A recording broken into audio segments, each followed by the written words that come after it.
Well, right now there are 5 major league managers who played at least parts of their career, major league careers, with the Yankees. And of course, one guy very familiar to Yankees fans, he was a definer of the decade of the 80s, Don Mattingly. Well, he's going into his second season with the Florida Marlins, and a short time ago, Meredith had a chance to talk to him and catch up with him here at the winter meetings.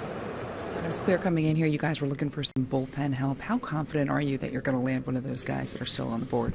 There's a number of good options for us on the board, and I think the good thing about us is that we're working from strength. A.J. Ramos closed for us last year, saved 40 games.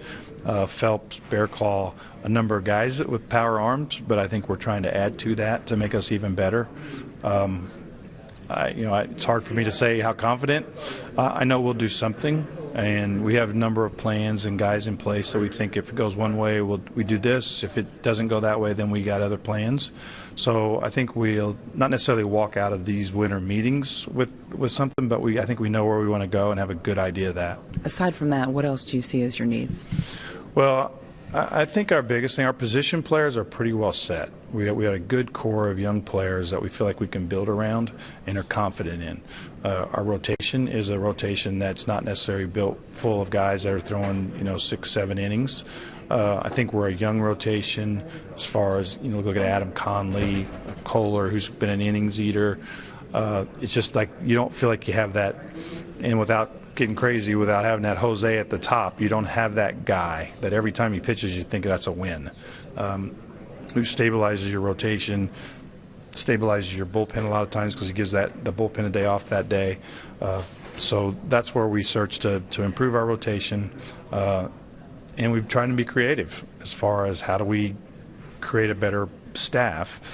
And right now it looks like we're trying to build that through a really good bullpen. You mentioned Jose. The team obviously went through a lot last year. When you see them and the way they came together, how much do you think that they've kind of healed from that experience? Well, we'll see. I don't think that was a quick period of time there. We played a day after it happened. We had a day off, then we played.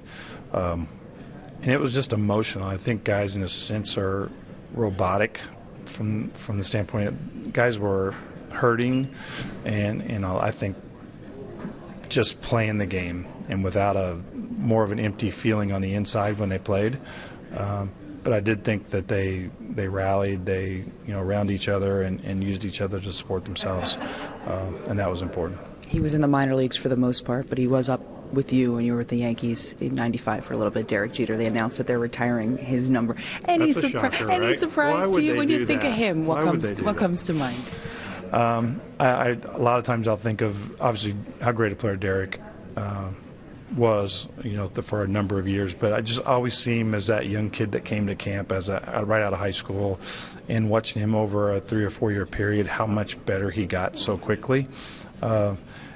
And that's my kind of view of Derek, is why he was so great for so long, was his adjustments were so fast.